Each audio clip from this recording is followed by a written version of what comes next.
دا خو د اسمان حال شو چې نور او سپوږمۍ او ستوري دا به ختم شي، دا به مات شي، دا به رڼا پرېږدي،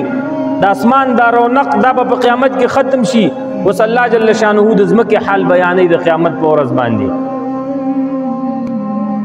وإذا الجبال سيرت، او دغه غرونه چې دي دا به روان شي روان، او دا څومره کندې کپرې چې دي دا به دا غرونه ختمې کړي، دا دنیا به اواره وګرځي، دا غرونه به رامنډي کې راوابل وځي. الله جل شانه بل ځکه فرمایي دا غرونه به دا غرنګینې وړې په شانتي والوځي او زری زری بشي، منډې به والي، ختم بشي. راځم خپل خبرې ته الله جل شانه فرمایي چې دا به وشي دا به وشي. اذا الشمس كورت واذا النجوم انكدرت واذا الجبال سيرت واذا العشار عطلت. اے خلکو د عربو مرغوب ترین زناور چې عربو به ورسره ډیره مینه کوله دا اوخو، او په اوخانو کې به ښځه اوښه ماده اوښه، او بیا په ماده اوښانو کې هغه اوښه چې هغه به بلار به وه، او بیا به په بلاربو کې د 10 میاشتو بلار به وه، یعنې د هغې د هغه لنګون وخت به رانږدې شو. نو عربو به په دغه اوښه ډېر خیال کاو، دا به یې سارا ته نه پرېښوده، په کور کې به یې د دې د هغه خیل ساتلو انتظامات برابر کړي وو، ګیا به یې ورته کور ته راوړله، دا به یې هر وخت لمبوله، ماشومان به ورته نه پرېښودل چې دا هلته ونه وایي چې چېرته د دې هغه بچی ځای نه شي. نو الله جل شانو فرمایي واذا العشار عطلت، دغه مرغوب ترین او ستاسو چې دا خوښ زناور دی وایي دا به د 10 میاشتو اوښه بلار به دا به وایي تاسو پرېږدئ د قیامت په ورځ باندې پروا به هم د دې نه کوئ. دا خپل کاروبار، دا ټوډینې، دا جازونه، دا هلیکاپټرې، دا بنګلې، الله جل شانو فرمایي دا به تاسو پرېږدئ چې د قیامت زلزله و سخت او اوازونه تاسو واورېدل. واذا النفوس زوجت، الله جل شانو فرمایي چې دا نفسونه د قبرونو کې چې څومره خلک پراته دي دوی ته به موږ واپس روحونه ورکو، او دوی به چې دی د خپلو روحونو سره به دا جسدونه یو ځای شي او راپابسي. واذا البحار سجرت، او دا بحرونه چې دي الله جل شانو فرمایي دا به اور واخلي. الله جل شانو اخره کې فرمایي واذا الموءودة سئلت. زمام دغه آیات کریمه سره کار دی او زما موضوع نن دا ده. الله جل شانو فرمایي واذا الموءودة سئلت، او کله چې د هغه جنۍ نه تپوس وکړی شي بأي ذنب قتلت، چې په کومه ګناه باندې ته وجلې شوي. سوچ کوئ الله جل شانو دا ونه فرمایل چې کله د قاتل نه تپوس وشي چې تا دا ماشومه جنۍ ژوندۍ ولې ښخه کړې ده، د قاتل نه تپوس نشته. دلته به الله جل شانه د قیامت په ورځ باندې دغه ماشومه راوغواړي، ورته به وایي ای ماشومې، ای زما بندګۍ، بأي ذنب قتلت، په کومه ګناه باندې ته دې ظالمو خلکو ژوندۍ ښخه کړې وي. موعوده عربي کې هغه جنۍ ته وایي چې هغه ژوندۍ په ځمکه کې ښخه کړې شي. الله جل شانو فرمایي واذا الموءودة سئلت، او کله چې د هغه ژوندۍ ښخې کړې شوي جنۍ نه تپوس وکړی شي د الله جل شانو په عدالت کې بأي ذنب قتلت، ماشومې زما بندګۍ الله جل شانو به ورته فرمایي په کومه ګناه باندې ته دې خلکو وجلې. اخر ستا ګناه څه وه؟ ته خو چې د مور نه پیدا شولې ته پاکه سا کوي، تا باندې د الله حق نه و، تا باندې د دین د شریعت حق نه و، تا باندې د پیغمبر حق نه و، په تا باندې د مور او پلار حق نه و، په تا باندې د ګاونډي حق نه و، په تا د جمله مسلمانانو حق نه و. نو تا خو کومه ګناه نه کولی شو نه دې کړې ده. بأي ذنب قتلت، نو ولې ته وجلې شوي؟ نو هغه موعوده او هغه جنۍ چې ژوندۍ ښخه کړې شوې هغه ماشومه هغه به خپل قاتل له ګریوان نه رانیسي، هغه خپل پلار د ګریوان نه رانیسي، هغه خپل نیکه د ګریوان نه رانیسي، هغه خپل رور تر د ګریوان نه رانیسي. راشه د الله جل شانه عدالت ته پیش شه. الله جل شانه ما ته وایي چې ته ولې قتل کړی شوي،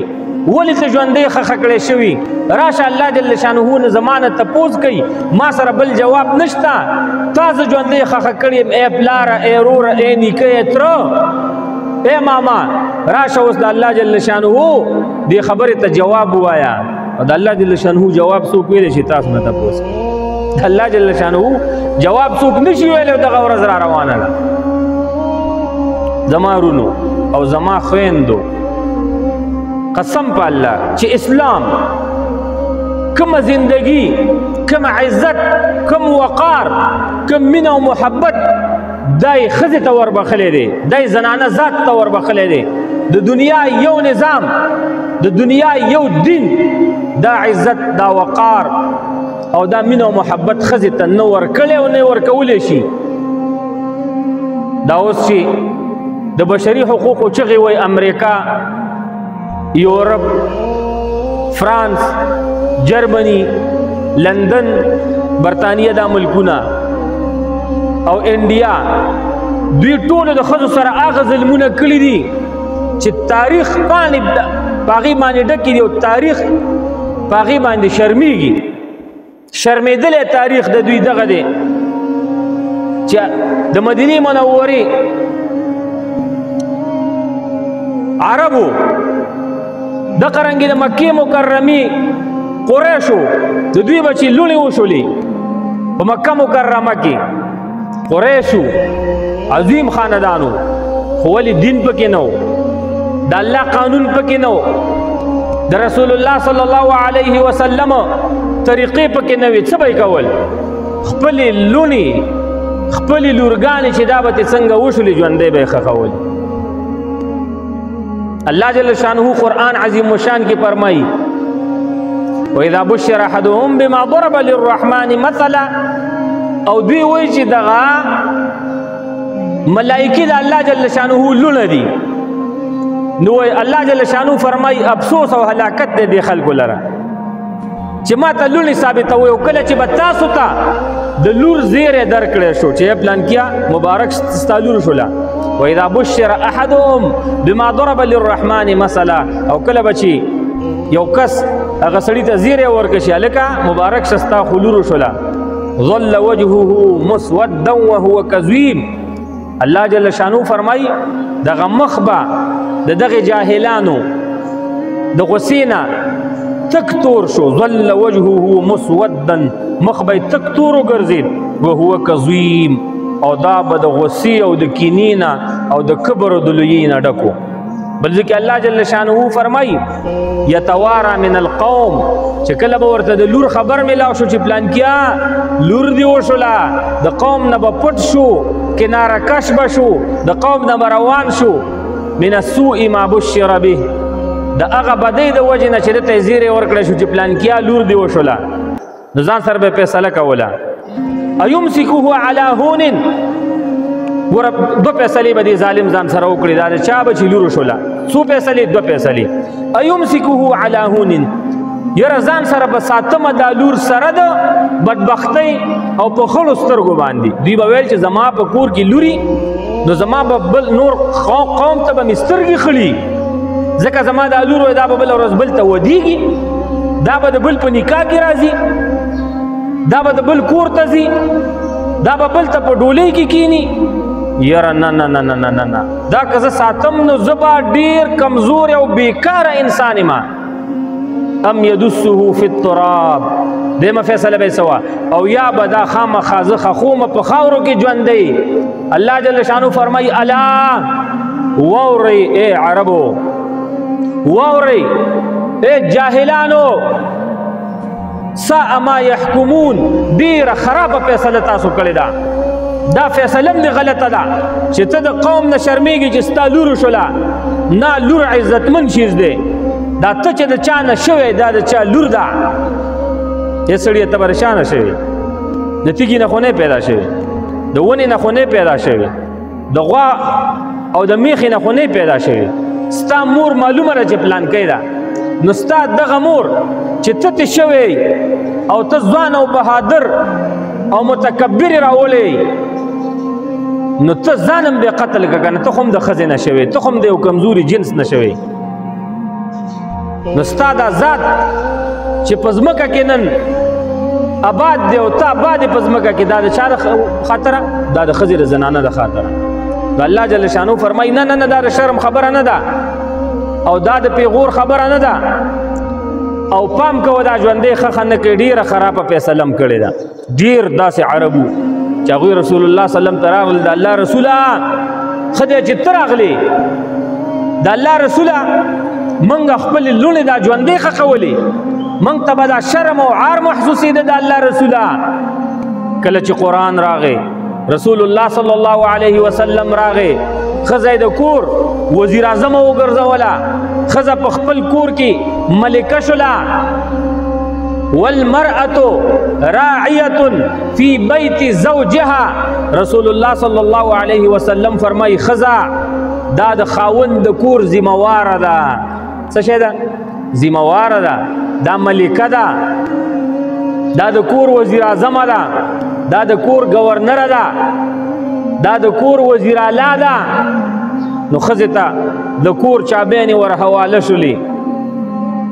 ښځې ته د میلمه اختیار ور حواله شو ښځې ته د خاوند د روټۍ د پخلي اختیارات ور حواله شو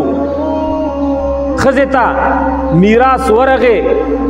ښځې ته الله جل شانه عزت وروباخه تاسو ته ویم د دنیا دا څومره نظام چې ځان ته چې دا هیومن رایټس والا وایي بشري حقوق والا دوی ښځې ته عزت داسې ورکولی شي نه شي ورکولی اسلام ښځې ته عزت ورکوي اسلام ښځه د ژوندي ښخېدو نه بچ کړه ښځه یې راوسته څوک یې دې جوړه کړه شابئ خدیجة الکبرا رضی الله تعالی عنها د ښځې نه څوک جوړه کړه عائشہ صدیقه رضی الله تعالی عنها د ښځې نه څوک جوړه کړه حفصه رضی الله تعالی عنها د ښځې نه څوک جوړه کړه ام سلیم رضی الله تعالی عنها ورپسې ځه زما محترمو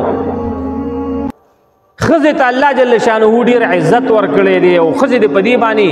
الله جل شانه ته په سجده پرېوځي او د الله حمد او ثنا دې ادا کړي او قرآن عظیم الشان دې ښکل کړي چې ای قرآن ای د الله کتابه تا خو رښتیا موږ ته عزت راوباښه قسم په الله په هندوستان کې اوس هم د هغوی په مذهب کې دا خبره شته خو هغوی نه کوي د دنیا د شرم نه چې سړی مړ شو نو ښځه دې ورسره ځان ژوندی ښخ کړي ژوندی دې ورسره وسوځوي دا اوسه پورې کتابونه وګورئ تاریخ وګورئ هندوانو کې به چې سړی مړ شو خاوند به مړ شو نو ښځې ته به یې مور او پلار کېناستل رونه خویندې به ورته کېناستل خواښې سخر به ورته کېناستل ګاونډیان به ورته کېناستل هغه خپل پنډتان به ورته کېناستل وایي ښځې ته داسې وکړه چې ستا دپاره نور په دنیا کې ژوند تېرول دا ستا د کورنۍ دپاره شرم دی دا عار دی دا بې غیرتوب دی دا بزدلي ده ته داسې وکړه چې دې خاوند ته دې مونږ اور ورچوو هندوان خو مړی سوځئ که نه او ته ورسره ژوندی په دې لرګو کې څمله په دې اور کې څمله چې مونږ دې وسوځو ډېرې ښځې به د مجبورۍ نه تیارې شولې د ایرې نه به تیارې شولې دوی به وجله په هغه لرګو کې په انګار کې به ورسره څملاست او ژوندۍ به وسوځېدله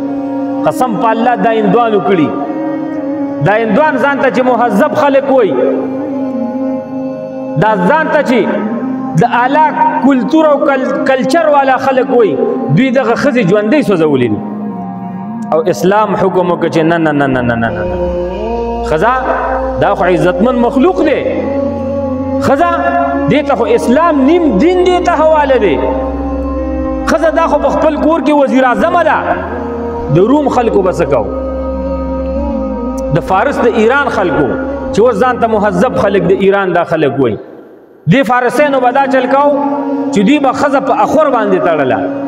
د غواګانو د چیلنګو د خرو د زناورو سره به قسم په الله تړله وایي دا چې دی د انسان په شکل کې زناور دی په اخور باندې به یې تړلې وه خپلې فیدې به یې ترې اخیستلې مزې به ورته په غاړه کې پروت و موږی به ورته ټکوالی و او د زناورو غوندې ګیا او روټۍ به یې ورته ورچوله وایي ته زناورې ته انسان یې نه صرف شکل دی د انسان دی نور ته زناور دا دوی ښځې ته عزت ورکړی د روم خلکو به څه کول هغوی به ویل دا نصاراو به څه ویل وایي ښځه د انسان په شکل کې شیطان دی شیطان دا چې کله د انسان سره انسان به بدبخته کیږي انسان ترقي نشي کولی انسان به ورځ په ورځ باندې د معاشي ترقی به د لاندې غورځېږي.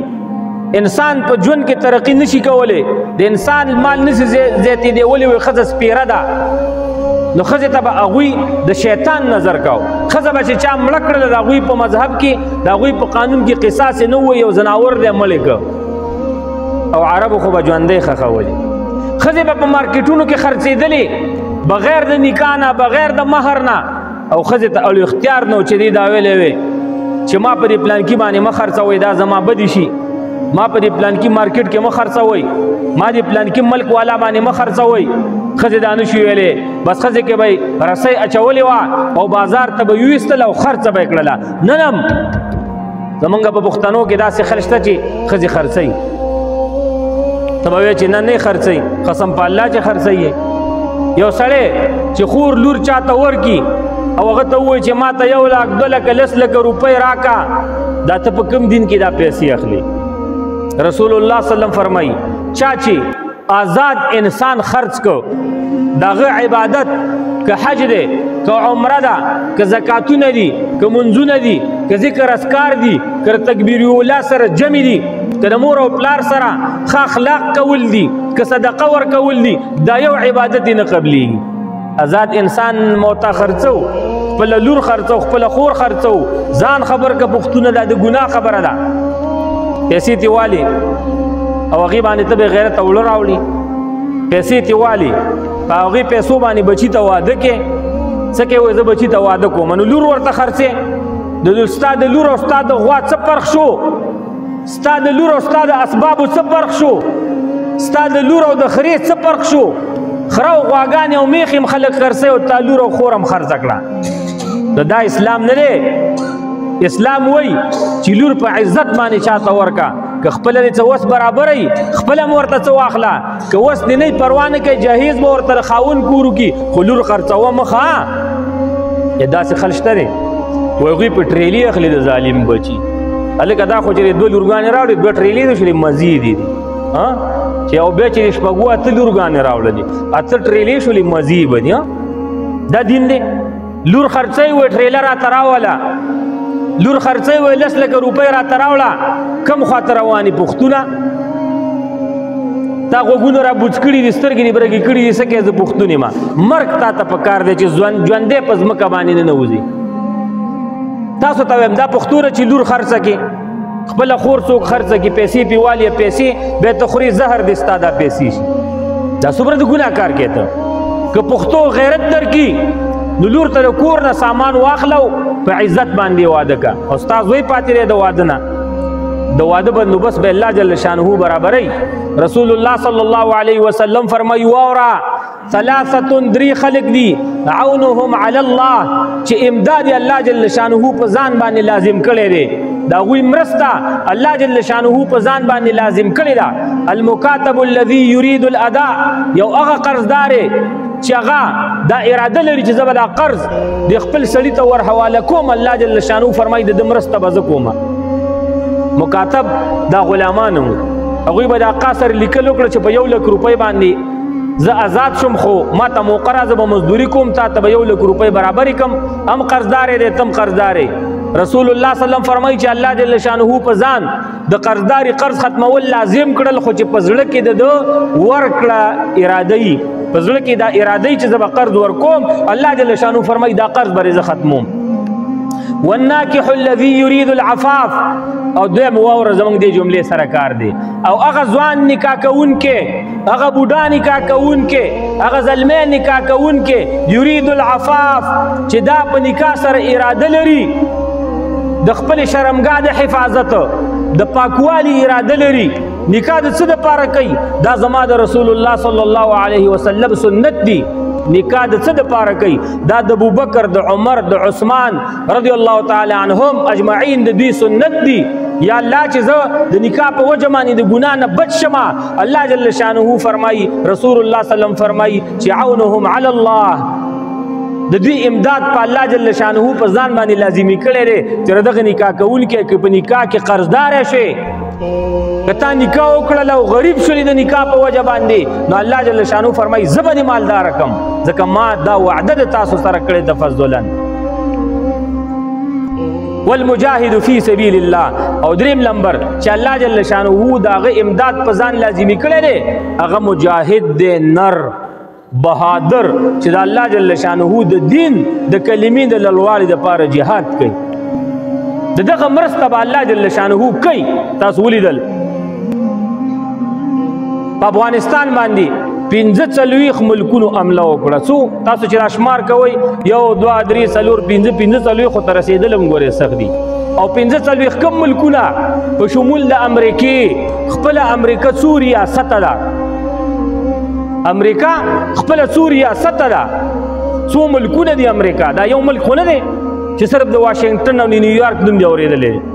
امریکا څو ریاسته ده پوره نیمه دنیا ده دا یو امریکا. د قرنګ لندن برطانیه چې ورته وایي خپله لندن څو ریاسته دی په څو ملکونو باچهي کوي دا ټول لندن زه دا هم یو ملک حساب کا. جرمني ورسره راځه فرانس د قرنګ ایټلی یورپ دا څومره طاقتونه چې دي دا را یو ځای شو خپل هغه اعلی ټکنالوژي په افغانستان کې امتحان کړه او استعمال یې کړه. داسې بمونه هلته استعمال کړي داسې مردکي چې ډز به وشو نو مردکې خو چې ولګي هلته به سول شي یو ځای کې دا به چې هلته ولګي دې به بیا دماکه وکړله او د هغې نه به بیا چري والوتي هغې یو چري به بیا بیله بیله دماکه کوله. داسې وسایل استعمال کړل. ډرون څوک پکې نه ناست او بستا به په نښه کې او ډز ډز وبدیولې مړ به شي. د دې مقابله کېږي نه. او د افغانستان مجاهدینو سره څه تاسو ته وایم دا زړې مشینې ورته چېرته د روس نه پاتې وي او دا زاړه ټوپکونه قسم په خدای داسې مجاهدین به کیو چې هغوی سره غریبانانو سره به صرف تمنچه و د امریکې د دشمن هغه لوی دشمن مقابلې ته به وتل. هغوی به سړې روټۍ خوړلې هغوی په خپو کې بازغي تلل او صرف د هغوی د ټولو نه غټ ټینک او توپ څه یو زوړ موټر سایکل و یو زوړ موټر سایکل په موټر سایکل باندې به بستره تړلې وه دا د هغوی ټول د دنیا سرمایه څه شی یو ټوپک موټر سایکل او بستره او کمبل دا به په د موټر سایکل په ګدۍ باندې تړلې وي په دې باندې به دوی جهاد کاو. سوچ کوه د دومره ټکنالوژۍ سره شا پلارو جنګېږي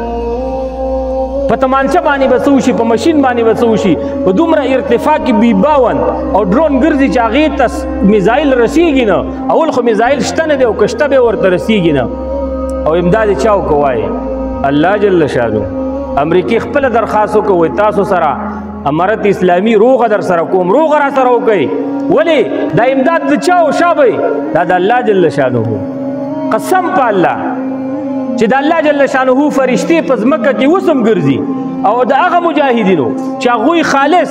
د الله جل شانه د رضا دپاره د کلمې د لوړوالي دپاره جنګېږي والله بالله ثم تله د هغې مجاهدینو مرسته کوي مرسته. نو امریکا الحمدلله د امارت اسلامي په اسلامي جذبو سره د هغوی په زړورتیا سره د هغوی په جدوجهد سره د هغوی په قربانیانو سره د هغې وینو رنګ راوړو. امریکا د افغانستان نه ووته که ونه وتله و یو شپه ټیم خو راته سیوا که دا 2 شپې ټیم خو سیوا که 3 شپې ټیم خو سیوا که زمونږ وسایل موږ را جمع کړي نه دي. نه نه نه وایي اوزې به اخري عسکر چې د افغانستان نه واته د هغه تصویران ویډیو تاسو ټولې لیدلې ده. دا په څه بار شوه دا په پښتو نه ده بار شوې دا په قومیت باندې امریکا نه ده تښتېدلې دا په اسلامي جذبه باندې تښتېدلې ده. او کله چې مسلمان کې اسلامي جذبه وکړه نو هر یو مسلمان دا ایټم بم دی ایټم بم هر یو مسلمان دا ایټم بم دی. امریکې سره به چېرته یو 10 ایټم بمونه زر به 1 لک به خو الحمدلله چې څومره مسلمانان دي او د دوی احساسات او د دوی زړورتیا او د دوی توکل په الله برابري دا هر یو مسلمان قسم په الله ایټم بم دی د امریکې دپاره. نو زما ورونو ما خبره دا کوله چې فرانس او امریکا او دغه خلک د افغانستان دپاره یو شو او الله جل شانه د مجاهدینو کومک وکړو ټولو تښتېدل. زه خپلې موضوع ته راځم. زما ورونو اسلام ښځې ته کوم عزت ورکړه بل څوک نشي ورکولی. یو څو نمونې درته پیش کوم. ځینې خلک په اسلام باندې اعتراض کوي و اسلام ښځې سره ظلم کوي. نه زموږ څه کار دی لکه زه درته ویم د ملا صاحب څه کار دی چې ښځې ته وایي په کور باندې کښېنه دا په کور باندې کېناستل وقرنا فی بیوتکنا ولا تبرجنا تبرج الجاهلیة الاولى وقرنا فی بیوتکنا دغه حکم چې په کورونو باندې ای ښځو په کورونو کې تاسو کېنئ د کورونو پورې منحصر شئ د کور نه بغیر د ضرورت نه وځئ مه په قرآن عظیم الشان کې آیات دی قرآن عظیم الشان د چا کلام دی وایي راته د الله دا حکم د چا شو د ملا صاحب شو که د الله شو د الله شو نو که څوک په اسلام باندې اعتراض کوي الله جل شانه سره د خبره وکړي که یو مسلمان وایي چې اسلام د ښځې سره ظلم کړی دی الله دې خوله کږه کا ما نه دی کړی ملا صاحب نه دی کړی مفتی صاحب نه دی کړی شیخ صاحب نه دی کړی دا خو د الله جل شانه حکم دی چې ښځې ته په کور کې کښېنه نو ښځه که چېرته په کور کې په کښېناستو باندې خفه ده نو دا دې په الله جل شانه باندې اعتراض وکړي په الله اعتراض کولی شي نه شي کولی په الله اعتراض کول کفر دی او الله به درنه تپوس کوي نو ملا صاحب تا ته نه وایي چې په کور کښېنه زما الله ماته حکم کړی چې ښځه په کور کې کښېني ستا م الله دی او زما م الله دی د امیم الله دی او د ملا م الله دی د تبلیغي م الله دی او د حاجي صاحب م الله دی د بوډا م الله دی او د ځوان م الله دی د بوډۍ ښځې م الله دی او د پیغلې خور م الله دی نو چې الله حکم کړی چې په کور کې کښېني ملا پې ولې ملامته کړي بس الله وایي کور کې کښېني بس ښځې کور کې کښېني دقه رنګې ښځې ته اسلام په میراث کې حصه ورکړه زما وروڼو د دنیا په یو نظام کې ښځې ته په میراث کې حصه نه ورکولی اسلام حکم وکړه شابئ ښځې ته په میراث کې حصه ورکوي سوچ کوه ښځې ته چې میراث کې کومه حصه میلاویږي د رور په نیمه حصه میلاویږي اوس سوچ کوه د ښځې لپاره دا نیمه حصه هم دام ډېره ده ځکه ورور ته 1 لک روپۍ میلاو شي ښځې ته 50,000 د پلار په میراث کې ای رونو د الله دپاره کله چې مړه کېږئ دا وصیت وکئ چې ای زما بچو ای ظالمانو بچو ظالمان ورته ځکه ویم چې خپلې خور ته بیا حصه نه ورکوئ هغه خور چې ستا په کور کې پیدا شوې ستا د پلار او د مور نه پیدا شوې ستا په کور کې د ستا نه ډېر خدمت کړی دی ستا په کور کې د ستا نه کمزورې روټۍ خوړلې ده ستا د پلار په کور کې د ستا نه کمزورې پیزار په خپو کړی د ستا د پلار په کور کې د ستا نه کمزورې کپړې اچولي د ستا د پلار په کور کې ټیټې سترګې ژوند کړی هلکه کړی دی که نه خور او ورور سره پښتانه حسابوي نه حسابوي که نه او ښه پلار مړ شو دغه حق د الله جل شانه ورکړی ای ظالم وروره ته څنګه خور ته حق نه ورکړي ستا دا ټول مال په دې وجه باندې حرام دی پلارانو ته ویم وصیت په ژوند باندې وکئ چې زه ګورې وفات شوم زما لوڼو ته به زما په میراث کې پوره حصه ورکوئ د ښځو به څومره عزت دې سره پیدا شي نن زما ستا ښځې بې عزته دي ولې وروڼه ورته میراث نه ورکوي که میراث یې ورکولی نو د دې به خپل مال هم راتلې مثلا پلار مړ شو او د هغه نه روپۍ پاتې شولې د زوی 1 لک رسي د ښځې خور به پکې 50,000 ورسیږي نیم میراث ځمکه ترې پاتې شوله د زوی 1 جرب رسي د خور به ورسره نیم جرب ورسي دکانونه ترې پاتې شو د زوی 1 دکان رسي د خور به ورسره نیم دکان ورسي تجارت پاتې شو د زوی 1 حصه تجارت رسي د لور به ورسره نیمه حصه ورسي د ښځې به زندګي به بې څومره برابر شي ښځه به بېغمه حجونه او عمرې به کوي مدرسې به کولاو کړي خپل مال به یې ورسره ای ظالمه وروره تا د خور حق خوړلی دی ته څه حجونه او عمرې کې اول دا حساب وکړه او کله چې ته مړ شي او ستا بچو ته دا مال پاتې شو سوچ کوه چې د خور میراث تا خوړلی دی او هغه بچو ته پرېږدې قبر کې ته مړ شي پروت نو ته به الله جل شانه ته یې وروره څه جواب ورکې الله جل شانه درته فرمایي چې ما خو قرآن عظیم الشان کې د خور حصه مقرر کړې وه د خور حصه دا په قرآن کې ثابته ده د لور حصه دا په قرآن کې ثابته ده د ښځې حصه دا په قرآن عظیم الشان کې ثابته ده د دې آیات کریمه سره به زما وروره پوښتنه څه کې نو خویندو ته حصې ورکوئ ښه ټول به انشاءالله خویندو ته حصې ورکوئ د خور حصه د پلار په مال کې دا فرض د فرض او ورته ووایي خورې ته حصه اخلي هغه ترور خو هم دې نه ده اخیستې انیا خو هم چې دا غم د خپلې کورنۍ نه ده اخیستې امانیم چې دا غم نه ده اخیستې ستا مور خو هم د ورونو نه حصه نه ده اخیستې د پلار په مال کې ته حصه اخلي نو خور چې ستا سترګو ته وګوري ستا د ظالم هغه به څه ووایي چې ما ته حصه راکړه او دا حصه خو ستا نه ده، دا خو ستا د پلار نه دې ته پاتې شوې ده. څنګه چې ستا حصه ده دغه رنګې د خور حصه هم ده. څنګه چې تا ته الله پاک د حصې حکم کړی دغه رنګې دغې زنانه ستا د خور دم د حصې حکم کړی. ظالمه ولې نه ورکړي؟ اول ته عیسی هغې ته حواله کړه. دیني مسله دا ده، عیسی یې هغې ته حواله کړله، هغه د خپل عیسی خاونده شوه که بیا په خپل طیبي نفس باندې په خوشحالۍ باندې د دین مسله دا ده ورور ته واپس ورکوله بلکل یې ورکولی شي، او که نه یې ورکوله یا ته نرشه که نه داسې تقسیم وکړئ. خویندې دې زه وایم راپاڅي ځانونه دې زړور کړي، ډېرونو ته دې عیسه نه ورکوي، شیز دې الټه کړي. بس ډېرونو ډېرې عیسې وخوړلې نو ورور به غږ وکړي تاسو څه ویئ یا لکه چې ما تا ته خویندې ووایي چې مړه عیسه مه اخلئ تاسو، او موږ خویندې دا عاجزه مخلوق یو، دا کمزورې مخلوق یو، موږ به دا د پلار دا ټول جایداد په خپل منځ کې تقسیم کړو، دارونه پکې عیسه مه اخلئ. تاسو یې منئ؟ جواب راکړئ که نه؟ نه یې منئ که نه؟ نو خویندو باندې په زور باندې منلي ده. موږ ټول پښتانه ظالمان یو. هر هغه مسلمان والله چې د خور حصه ورنکړي قسم په الله چې دا ګناهګار دی، قسم په الله د د مونځ دته فایده نه ورکوي، د د روژه دته فایده نه ورکوي، د د حج دته فایده نه ورکوي، د د زکات دته فایده نه ورکوي، د د تسبیح اړول الله الله لا اله الا الله دا دته فایده نه ورکوي. ستا په خېټه کې، ستا د بچي په خېټه کې، ستا د ښځې په خېټه کې دا د یو مسلمان خور حق پروت دی او دې تپوس به درنه کي. زما ورونو خبره ما دا کوله چې ښځې ته اسلام ډېر غټ عزت ورکړی، ډېر غټ احترام یې ورکړی دی، او کوم قدر او عزت چې اسلام ورکړی دی دا تې مو تاغسته انشاءالله دا حق به ورته ورکوو. د ټولو وعده ده انشاءالله، موضوع اوږده ده انشاءالله، یو څو جملې به په دې باندې بیان کوو. الله دې ولما ته تاسو ته یو څو خبرو باندې عمل کولو توفیق را نصیب کړي. صلی الله تعالی علی خیر خلق محمد وعلى آله واصحابه اجمعین.